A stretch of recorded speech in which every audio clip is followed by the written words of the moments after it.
CCTV ফুটেজে দেখা যায় সোমবার বিকেলে ঢাকা আরিচা মহাসড়কের সাভারের হেমায়েতপুর এলাকায় সিএনজি স্টেশন থেকে গ্যাস নিয়ে একটি সাদা রঙের প্রাইভেট কার মহাসড়কে উঠছিল।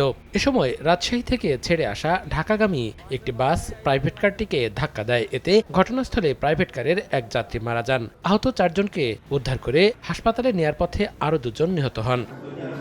খুলনা থেকে যাত্রী নিয়ে ঢাকা যাচ্ছিল একটি বাস। পথে গোপালগঞ্জ সদরের গোপীনাথপুরে বিপরীত দিক থেকে আসা লোকাল একটি বাসের সঙ্গে সংঘর্ষ হয়। এতে সড়কের পাশে খাদে পড়ে ঘটনাস্থলেই মারা যান সুপারভাইজার ও এক যাত্রী। আহত হন অন্তত আরও 20 যাত্রী। অন্যদিকে ঝিনাইদহের শৈলকুপার ভান্ডারিয়া গ্রামের কৃষক ছবেদ আলী স্কুলে তার নাতিকে পৌঁছে দিয়ে ফিরছিলেন। এ সময় দ্রুতগতির একটি মোটরসাইকেল তাকে ধাক্কা দিলে রাস্তায় ছিটকে পড়ে মৃত্যু হয় তার। মাদারীপুরে পিকআপ ট্রাকের সংঘর্ষে এক গরু ব্যবসায়ী নিহত হয়েছেন। আহত হন আরও 3 জন। তাদের উদ্ধার করে সদর হাসপাতালে ভর্তি করা হয়। মনিরুজ্জামান প্রান্ত, সময় সংবাদ।